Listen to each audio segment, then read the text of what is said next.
Hi.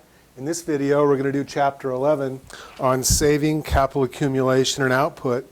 And the main goal of this chapter is to look at the relationship between savings or capital accumulation and the standard of living output per person in our model.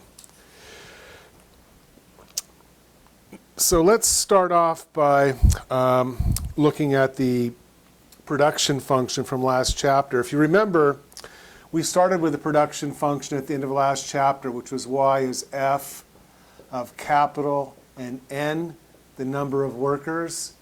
F embodies the technology, so we give the model, we give the production function an amount of capital, an amount of labor, and it gives us an amount of output in return. Now, under constant returns to scale, we abbreviated that with CRS, constant returns to scale, we can rewrite this as y divided over n. This is what we're interested in. That's output per person is equal to, technically this is output per worker, f of k over n and 1. We just divide, we're able to divide through under CRS, essentially just divide through by n. And this is just a constant. And so to simplify notation, we'll just write y over n is little f of k over n. Where we mean this larger function, we're just suppressing that 1 because it doesn't do us any good. Now, if you remember, this model had constant returns to scale. If we double k and double n, we double y.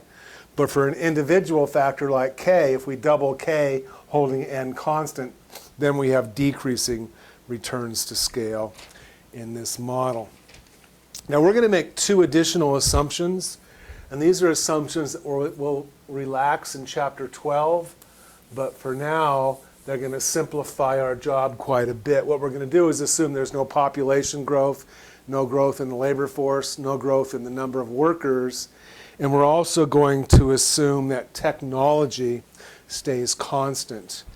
And we'll, again, relax those in the next chapter. So we're going to make some simplifying assumptions. So two simplifying assumptions.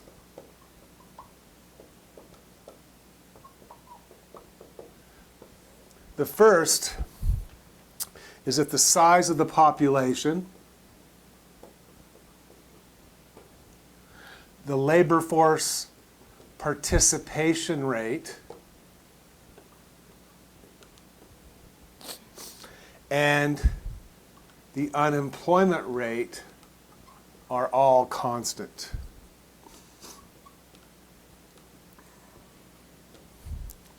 Why? Remember that the labor force is equal to the population times the participation rate. So by making the labor force participation rate and the population constant, those are two things we're holding constant, it makes the labor force constant. Then also, the number of workers is nothing more than 1 minus the unemployment rate, this is a percent unemployed, times the labor force.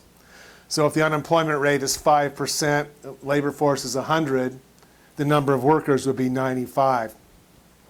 So the first two, the population and labor force constant, or the participation rate and population constant, keep the labor force constant. So that's constant. Then we assume the unemployment rate's a constant, which keeps n constant. So all of these assumptions essentially make n constant is what we're going to have. Now under these assumptions, output per worker, output per person, and output will all move proportionately. So when we talk about the growth rate and say output per worker, it's the same as the growth rate of output per person. Now if we relax these assumptions like we will in the next chapter, those things don't necessarily move in proportion. But we're going to talk about Y over N as output per worker. That's going to be exactly the same as talking about output per person. So we don't have to worry about those differences. We talk about the standard of living. It's usually not output per worker, it's output per person. But because these are proportionate, this is just a constant fraction. This is a constant fraction this is a constant proportion of this. It doesn't really matter which one we talk about. So that makes it simple. Now the second thing we're going to assume to make our lives simple is that technology is held constant.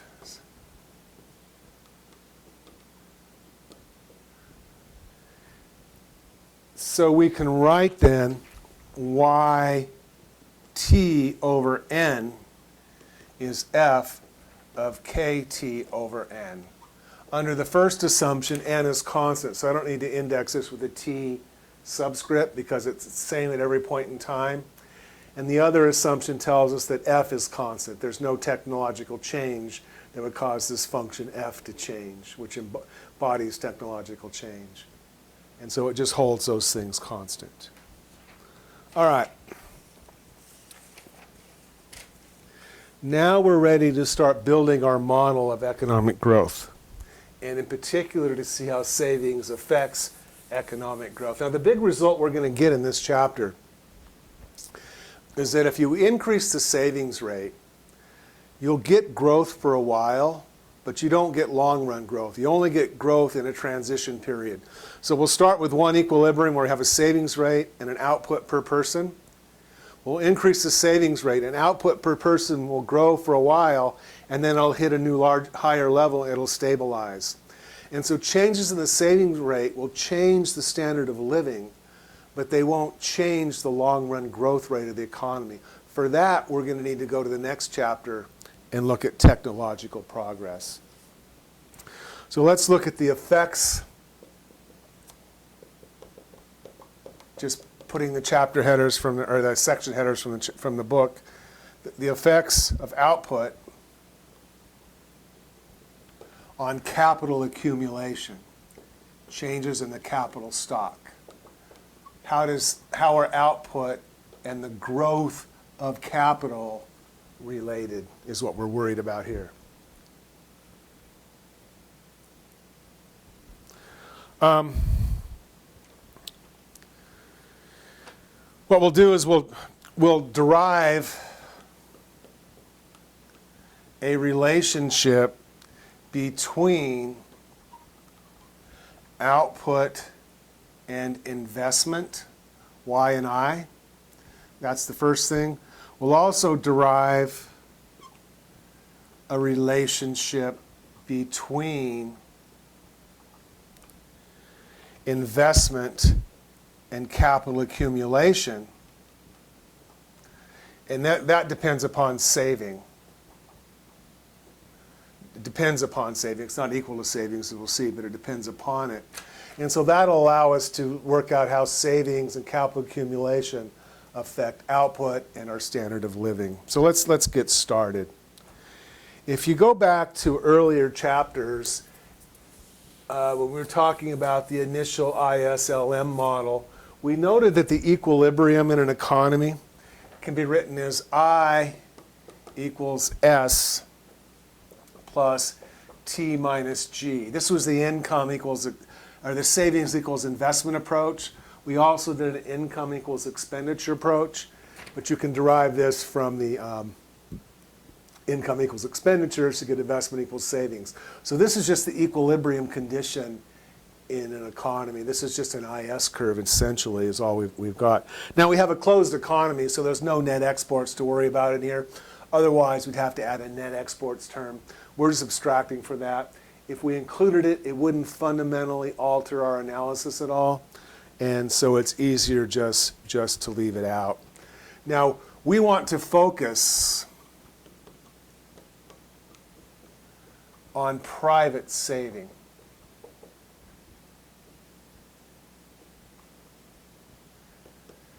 So what we'll do is we'll assume that the government has a balanced budget. You don't really have to assume that. All you need is just to hold this constant, whatever number this is. This could be a negative number if taxes were less than government spending, if it's a deficit or a positive number. It just has to be some number. It doesn't really matter what it is. I'll come back to that point a little bit later. It's just as easy as anything to make it 0. So just let's make t equal to g. Then let us focus on private investment and private savings. This is public savings. Remember, this is forced savings. This is voluntary. If t is greater than g, the government's forcing you to save. They're taking in more money than they're spending, and there's something left over, which is savings. Okay, so our equilibrium condition will just be I equals S. Again, we don't need to make this assumption. I could carry around a t minus g term. It doesn't fundamentally alter anything we're going to do if we do that, and so it's simpler to work with this model with no foreign sector and a balanced budget internally. So we're going to have investment equals savings. Now, let's assume something reasonable. We're going to assume saving, S, is proportional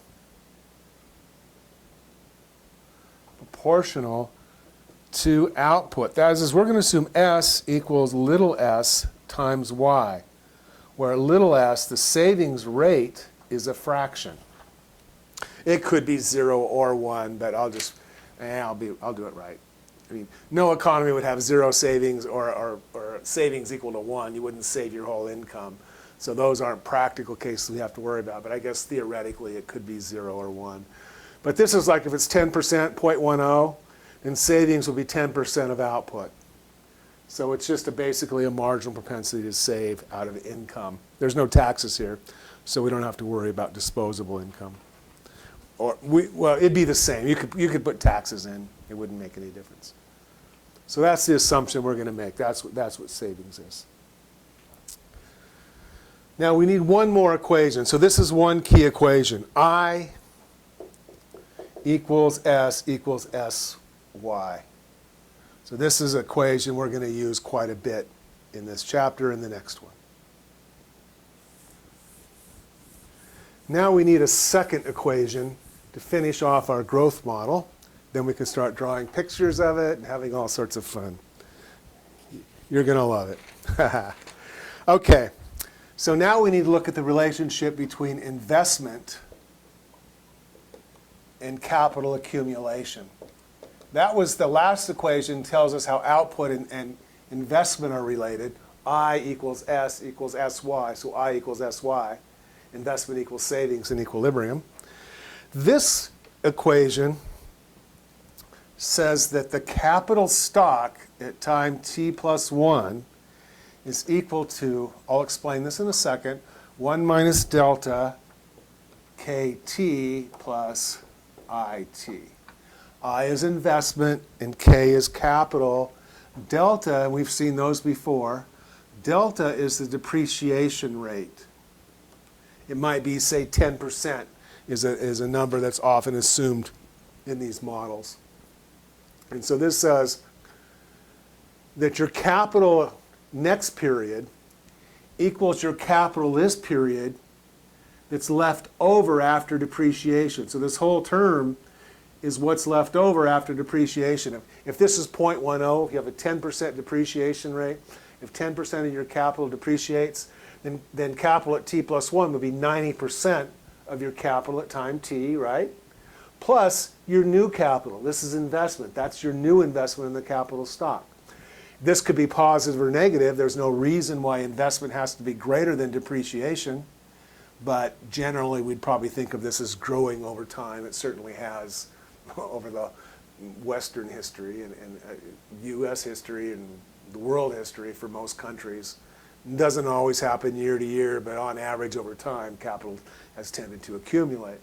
And so again, this is just the equation of motion for capital. It says capital tomorrow is what's left over today, from today after depreciation, plus the new capital that you put into place.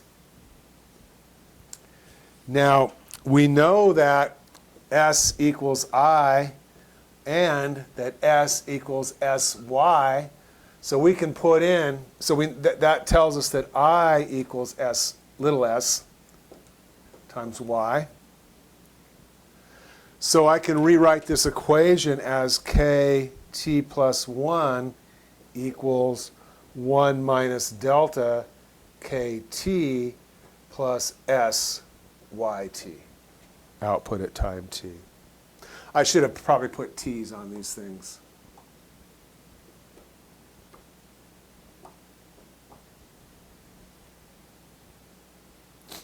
This is just investment or saving, since they're the same thing. And then we can write that in per worker terms. And so we can rewrite this last equation here as kt plus 1 over the number of workers equals 1 minus delta times kt over n plus s times yt over n. All we did was divide through by n.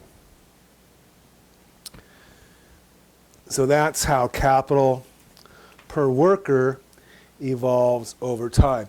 Now, it's convenient to rewrite this in another form. So we can rewrite this as kt over n plus syt over n minus delta kt over n. So kt plus 1 over n equals that. I just multiplied that out, move that term there, the delta term, and move that term there. Then we can write kt plus 1 over n, just bring this to the other side, minus kt over n equals investment or savings minus delta depreciation of n. So this side is the change in capital per worker. The n, it's just the change in capital. The n's a constant, but it's a change in capital per worker. Right. So this is this thing here is the change in k over n from t to t plus 1. That equals what? This is nothing more than investment per worker minus depreciation per worker.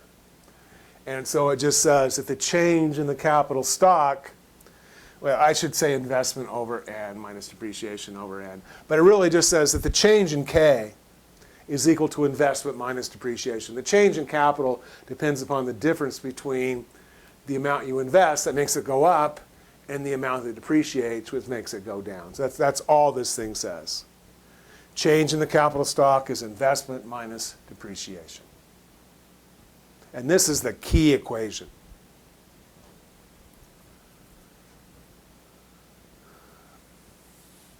So let me rewrite it, because I have not much board space to work with. I have to keep rewriting things, sorry. Minus kt over n equals syt over n minus delta kt over n. Now, what we're going to be interested in is a steady state.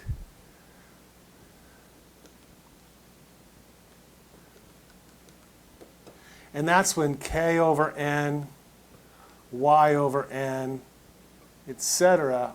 are all constant.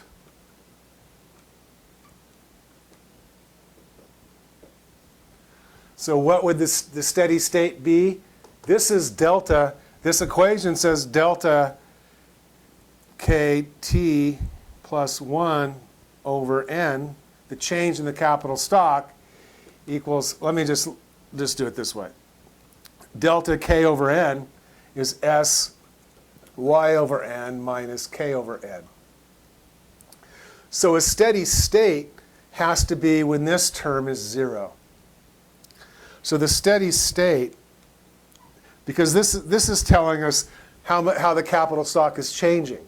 If it's changing, that can't be a steady state, because by definition it has to be constant. So when's the capital stock constant? When these two things are the same. When the capital at t plus 1 is the same as the capital at t.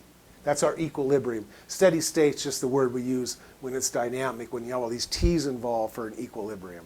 So the equilibrium, equilibrium just means nothing's changing, is where these two things are equal, or where the difference is 0. So the steady state is where s yt over n equals delta kt over n.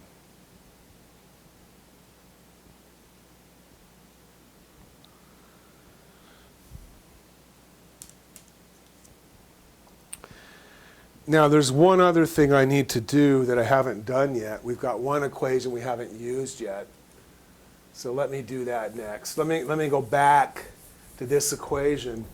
We know that yt over n is f of kt over n. So I can plug that in to there. So it must be that kt plus 1 over n minus kt over n equals sf of kt over n minus delta kt over n. Now these are all the same variable, k over n, which is helpful. But this is the equation we want to use. So the steady state, in its more general form that we want to use, is just that s f of kt over n equals delta times kt over n. So that'll be our steady state. That will be where the capital stock is fixed. And we'll see it's also where y over n is fixed and everything else is fixed too. So what we really want to know is what happens when the savings rate goes up. So what happens to the standard of living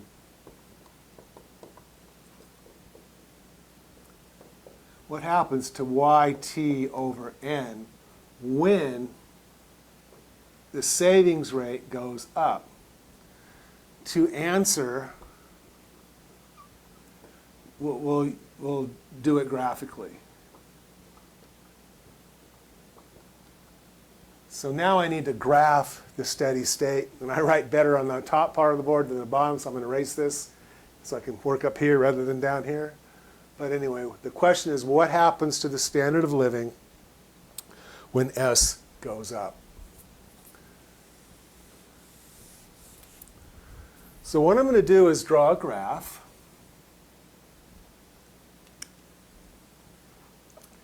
This axis will be kt over n. This axis will be yt over n. And I'm going to put a couple of different equations in here. The first one is a straight line. It's going to be delta kt over n. Remember, our equation is that kt plus 1 over n minus kt over n equals sf of kt over n minus delta kt over n. So, and the equilibrium is where these two things are equal. So we're going to be able to, here's 1/2 of that. So the equilibrium, the steady state, is sf of kt over n equals delta kt over n. And we're going to draw a picture of where those two things are equal. So I'm going to start with the production function. This is not quite the equilibrium yet, but this is f of kt over n. It has this slope because of diminishing returns to k over n. As k goes up, n constant, we have decreasing returns to scale. Now s is just a fraction. It's like 0.10. And so sf of n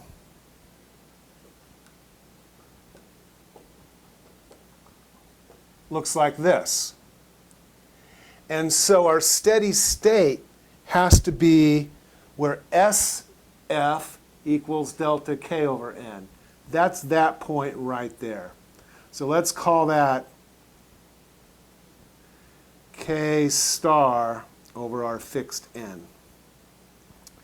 And if I feed K over N to the production function, it gives me back the steady state level of output per person. So with this amount of capital stock, we'd end up with this standard of living, Y over N, Y star over N. So that's a picture of the equilibrium. Now what we're going to do in a moment, not right this second, is to increase F, which will rotate this line upward, and then we're going to see what happens. But for now, this is an equilibrium. Okay, let's prove it's an equilibrium. I need to redraw this one more time a little bigger for you. I want you to have a separate graph in your notes for this, so I'm going to erase it and just write the same thing. But do you see that this is the steady state? At this point, delta K over N would be 0 because those two things are equal. Now we're going to argue that you'll necessarily, if this is the way the world works, there's a tendency, not necessarily, but a tendency for the economy to move toward equilibrium. So let's draw this once again. K over N here, Y over N here.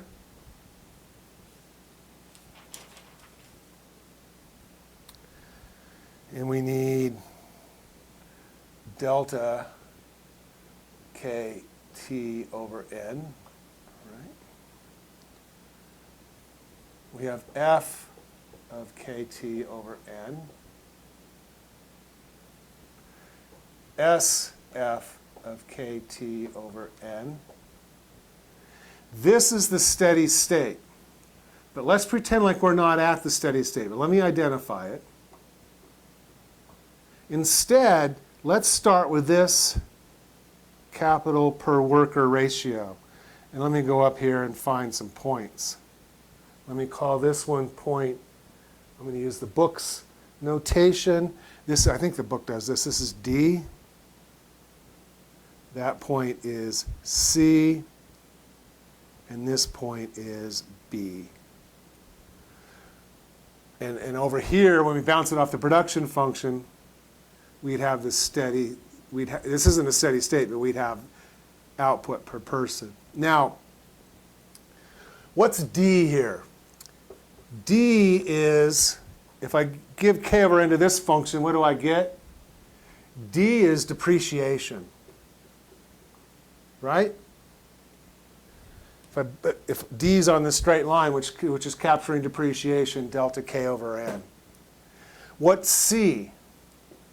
C is investment, because we're going up to this line. This is investment. Remember, SF is savings. This is Y, SY. That's equal to savings equals investment. So this is investment. So what we have here is that C is greater than D. Investment is greater than depreciation. Let me step out of the way there for a second so you can see that. Investment is greater than depreciation at this point. If investment is greater than depreciation, what's happening to the capital stock?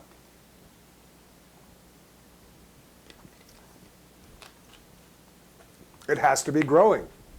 Remember that KT plus 1 over N minus KT over N has to equal SF of KT over N minus delta KT over N. This is point C. That's SFK. That's C. This is point D. That's depreciation. So since C is greater than D, this has to be positive. The capital at T plus 1 will be greater than the capital at T. Right? If capital is growing, it's moving in this direction. So as long as this curved line is above the straight line, capital will be growing. Out here, exactly the opposite would happen. If I were to do the same thing, pick a k over n out here and go up here, this would be, say, c prime, and this would be d prime. We don't really care about b for what's happening to capital stock. So in this case, it would be just the opposite. D, the depreciation, would be greater than c, and you'd have a declining capital stock, and you'd move in this direction. So no matter where we start on the model, there's a tendency to move toward this steady state. So this is our equilibrium. And there's a natural tendency for the model to move, for the capital stock to move towards the steady state value.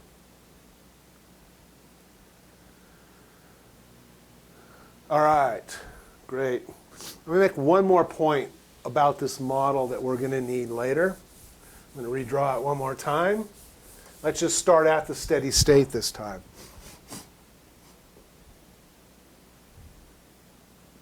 So k over n, y over n, put in the depreciation line, delta k t over n, put in the production function, f of kt over n, put in the savings function, sf of kt over n. This is our steady state, k star over n. And if I go up to here, this gives me y star over n, our output per person, our standard of living. Now, remember that y equals c plus I plus g plus net export. We've thrown that away. Just for simplicity now, and again, as long as g is a constant, it's not going to matter.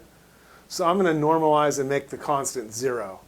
So let's just say that y equals c plus I, right? Just make g 0 just for simplicity. I'll explain what would happen if g is not 0 in a moment. Then we can write that y over n equals c over n plus I over n, right? Just divide through. This right here is investment per person, I over n. C and D are the same from the last diagram. This was point B. So from here to here is investment, and up in here is output. So this distance right here, let me call this B. Let me call this A. These are different from the last one. So B is this. A is this. A is y over n. B is I over n. So consumption is just A minus B. This distance right here is C over n. This distance from here to here is C over n. So if we want to know about consumption, we just have to look at that distance. We want to know what investment, we look at this distance. We want to know about output, we add them together. Now, if we have government spending, you would just divide this between C over n and G over n. There'd be some dividing point. If I want to know what happens to consumption over time, as long as I hold G constant, that's going to tell me. And so if G were in here, it's not going to. Later on, we're going to look at how consumption changes if we change savings and other things. All it would do is just have a constant in here, and we could just subtract that constant off is all we'd have to do if we had government spending. So adding government spending wouldn't change anything. So we'll use this simple formulation without government, this thing here, to look at what happens to consumption. So consumption is just, per person, is just output minus investment. The way I've drawn this, it looks like investment and consumption are about the same. In the US, that's not the case at all. This is about 70% is consumption and 30% is government spending and investment. Investment's something like 15 or 10, I can't remember. This is more like you'd see in China, where the investment is huge. The consumption is not as large at all as in the US. We're way down here somewhere where the consumption part would be much bigger than the investment part. But the decomposition doesn't really matter.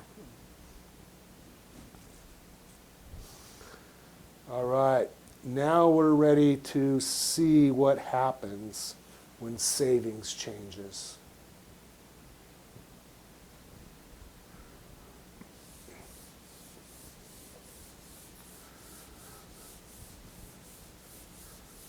Let me see how we're doing for time here. Oh, we're doing fine.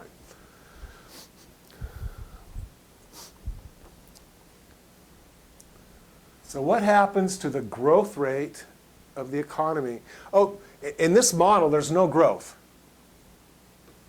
Because, just quickly, K over N, Y over N, delta K over N, F of K over N, SF of K over N. Here's our equilibrium. K star over N. Go up to this line, come on over. There's Y star over N. That's the steady state. You just sit here and you stay there. And so there's no change at all in output per person. There's no population growth. There's no growth in GDP. You're just sitting at this steady state. So the growth rate in this economy is 0. Next chapter, we'll fix that. We'll see what it takes to get actual economic growth. Here we want to see if changing the savings rate gives us growth. It will in the short run, but not in the long run. And now let me try to show you that next. So let me give you the summary of what we're going to show, and then we'll show it. So what happens if the savings rate changes?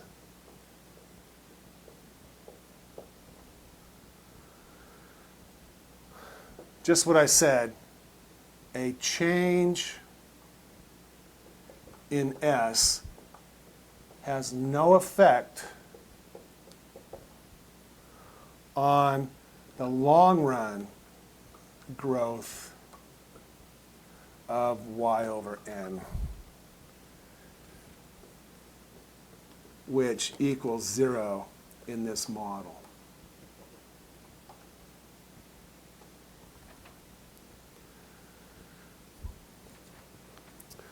But S affects, and in fact determines, the level of output per person. As the savings rate goes up, output per person also goes up.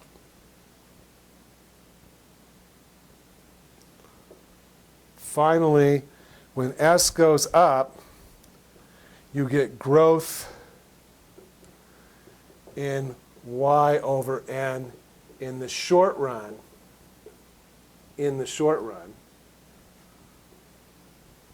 But as we said up there, but not in the long run.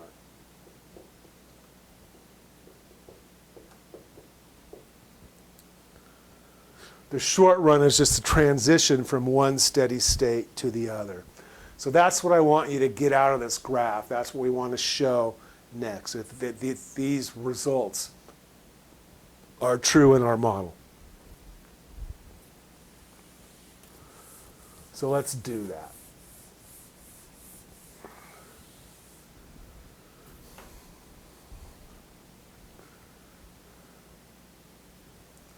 So we'll start at an initial steady state.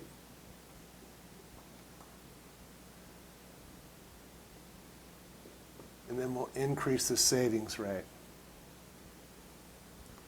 Here's delta KT over N. F of KT over N. Now you want to leave yourself room to rotate this next line upward. So let me start with one S, S0, below S. So here's S0 F of KT over N. And at S0, we get K star 0 over N as our steady state, and our steady state level of output per person is y star 0 over n. So that's our initial steady state. Now, the exercise is say, suppose S goes up. That doesn't change anything here. It doesn't change the production function. What it does do is it rotates this line upward. And so an increase in the savings rate to say S1 F of KT over N does what? Well, that's going to give us a new steady state right there, where the S equals delta. So now we'll have K star 1 over N. And if we go up here, we'll get y star 1 over n as our new steady state. Now this will take time. We'll talk in a little while about how much time it might take. But the point is that we start here with this standard of living and this level of capital accumulation based upon that level of savings. So a particular level of savings gives us a particular level of capital at the steady state. Then we increase the savings rate, and we gradually move this way. As we move this way, this red dot moves up and becomes this green dot. We move from here to here, from this point to this point. As we move, and this takes time, this could take many, many years, from here to here, output per person grows in the short run. So in the short run, in the transition between steady states, we do get economic growth. As we move upward along this, if the capital stock continued growing because we had saved even more, we'd grow even further. But eventually, you hit a new steady state where it stops growing any further. If you were to track output per person over time,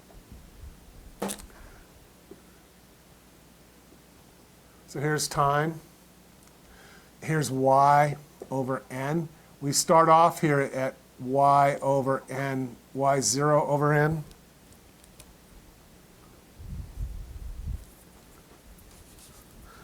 We would start off here at y0 over n. And we'd stay there so long as the savings rate was S1.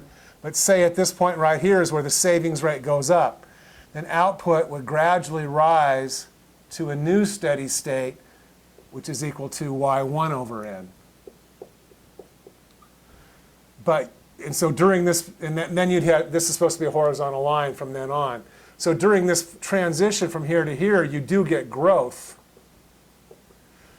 But out here, there's still zero growth, and there was zero growth beforehand. That's when you hit these new steady states. So this distance here is just this distance. We grow from this point to this point over time. It takes a while.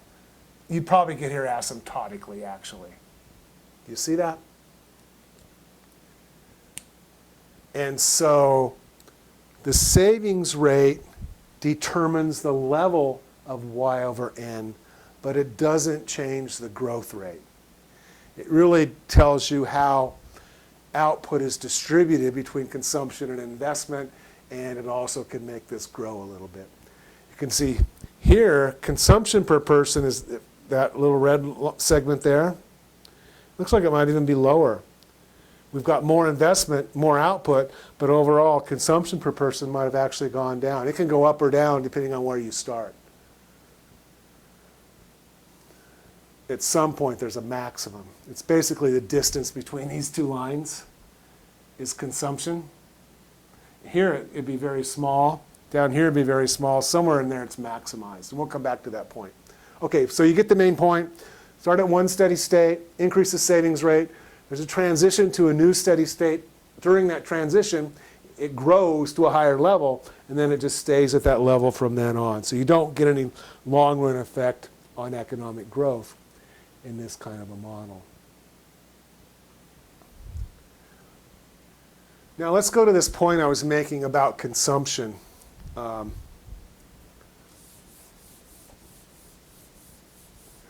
There are various government policies that can affect savings. So you could, so government policy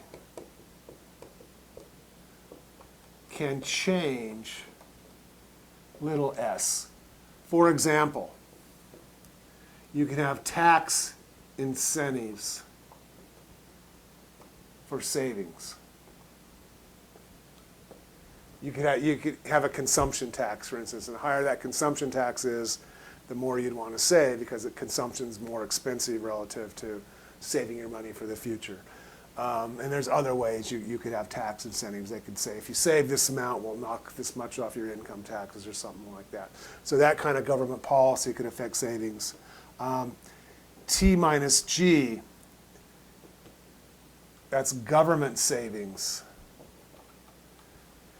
If, say you're in a deficit, then that's going to lower overall savings and essentially makes S lower, little s lower. The amount that you save between the private sector and the public sector, we've been abstracting from this so far, but let's add it back in. If you have a deficit, that subtracts from total savings. The government's using part of the savings to finance government spending. If it's a surplus, it expands savings. So depending upon how T and G, this difference will affect the savings rate in the economy. The point is that the government can affect it. So what is the optimal S? What should the government target? What's the best savings rate? And are we anywhere close to what that is? And this is called the golden rule for reasons we'll come to in a moment. So what is the golden rule?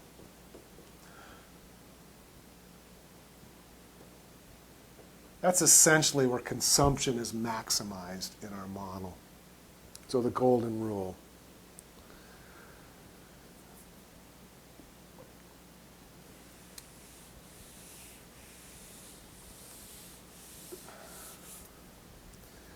When savings rate goes up, that causes consumption to go down today. And it can cause consumption to go up or consumption to go down in the future. And let me try to explain why.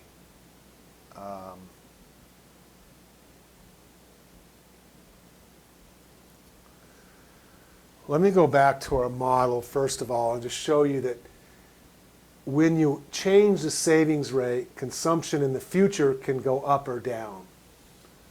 So in our model, here's K over N. Here's Y over N. This was delta K over N equals investment per person, just to recall. That's investment. Or excuse me, that's depreciation.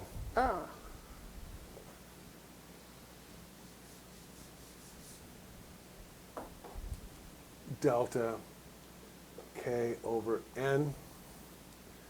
Here's output, F of K over N. And here's S of F of K over N.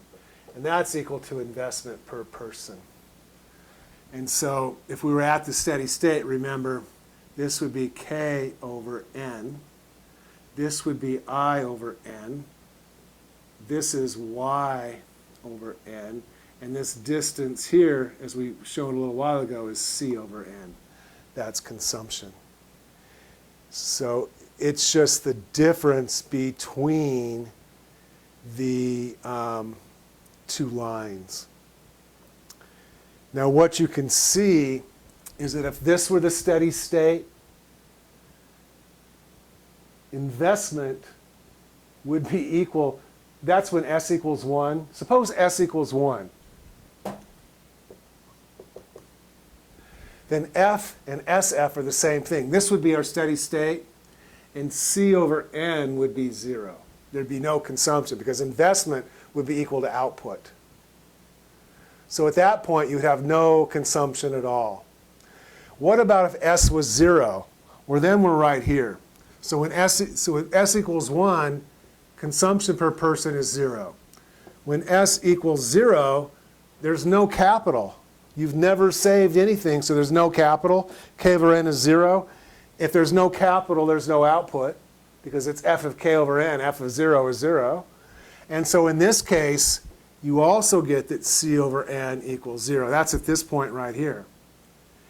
And so basically this distance collapses to 0 there, and it collapses to 0 there.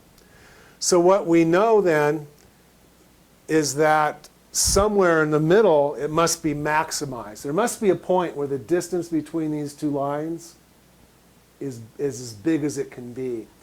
And so if we were to look at the relationship between C over N and K over N, is this how I want to do it? Or, sorry, S. Here's 0, here's 1. It looks like this. And this is consumption per person. So at some point, C over N is maximized. That is the golden rule. So the golden rule is where it's that savings rate that gives you the maximum consumption per person. This is all in the book as well, so if you need to read about this done a slightly different way, I encourage you to read the book and see. And so when we increase S, so what this tells us is that when S goes up, consumption can go up or consumption can go down. Divided by N, N's a constant, it doesn't matter. So an increase in savings can have, if we're over here, C over N goes up, C goes up, N's fixed. If we're over here and we increase S, C goes down. And so it depends upon where we start. Now most Western economies, we'll argue in a little while that we're here. So there's S, US. That the golden rule is about 17%, according to some estimates. This is closer to 10%. Lately, it's even been lower than that. And so we're below the golden rule. And the question is why, and it tells you why it's called the golden rule. So let me show you one more thing.